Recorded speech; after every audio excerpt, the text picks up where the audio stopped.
Hyderabad బషీర్బాగ్లోని Nizam hostel వద్ద ఉద్రిక్తత చోటు చేసుకుంది. హాస్టల్లో నాసిరకం భోజనం పెడుతున్నారంటూ ఆగ్రహం వ్యక్తం చేసిన విద్యార్థులు రోడ్డుపై బైఠాయించి ఆందోళనకు దిగారు.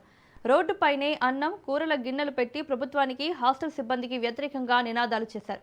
విద్యార్థులకు నాణ్యమైన పౌష్టికాహారం అందించాలని డిమాండ్ చేశారు. ఈ ఆందోళన కారణంగా బషీర్బాగ్ ప్రాంతంలో భారీగా ట్రాఫిక్ జామ్ అయింది.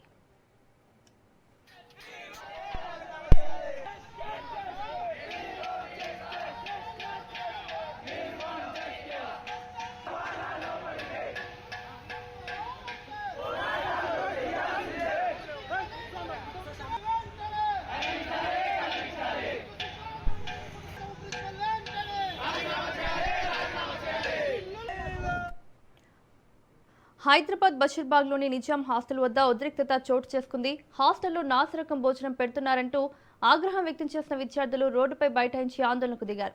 ఇదే అంశానికి సంబంధించి మరిన్ని అప్డేట్స్ మా ప్రతినిధి ప్రవీణ్ అందిస్తారు. ప్రవీణ్, బషీర్బాగ్ లోని నిజాం హాస్టల్ ముందు విద్యార్థులు ఆందోళనకు దిగారు.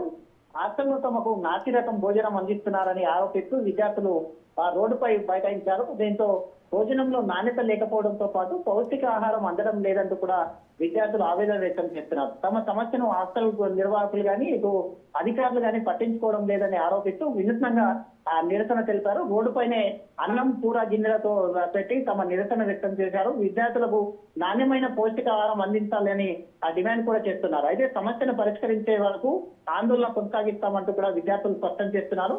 విద్యార్థులు పెద్ద సంఖ్యలో రోడ్డుపై బైఠాయించడంతో బషీర్బాగ్ లోని ప్రధాన రహదారిపైన ట్రాఫిక్ అంతరాయం కూడా ఏర్పడినట్టుగా తెలుస్తుంది. మొత్తం వాహనాలన్నీ కూడా ఎక్కడికక్కడే నిలిచిపోయాయి. దీంతో పోలీసులు అక్కడికి చేరుకొని పరిస్థితిని అదుపులోకి తీసుకొని వచ్చే ప్రయత్నం చేస్తున్నారు. అధికారులు వెంటనే స్పందించి హాస్టల్ భోజనం నాణ్యతను పరిశీలించి విద్యార్థులకు నాణ్యమైన ఆహారం అందించేలా చర్యలు తీసుకోవాలంటూ కూడా ఆ విద్యార్థులు డిమాండ్ చేస్తున్నారు. ఖచ్చితంగా హాస్టల్ వార్డెన్ కూడా స్పందించాలి, అధికారులు స్పందించాలి, విద్యాశాఖకు సంబంధించిన వాళ్ళు కూడా స్పందించి వెంటనే నాణ్యతమైన భోజనం పెట్టించే వరకు కూడా ధర్నా విరమించడం లేదు అంటూ కూడా చెప్పడం జరిగింది. దీంతో ట్రాఫిక్ జామ్ కావడం చేత పోలీసులకు విద్యార్థులకు మధ్య తీవ్ర వాగ్వాదం కూడా చోటు చేసుకున్నట్టుగా తెలుస్తుంది. సమస్యను పరిష్కరించే వరకు ఇక నుంచి కదిలేదే లేదంటూ కూడా భీష్మించుకొని కూర్చున్నట్టుగా కూడా తెలుస్తుంది. మోనికా. Right Praveen, thank you.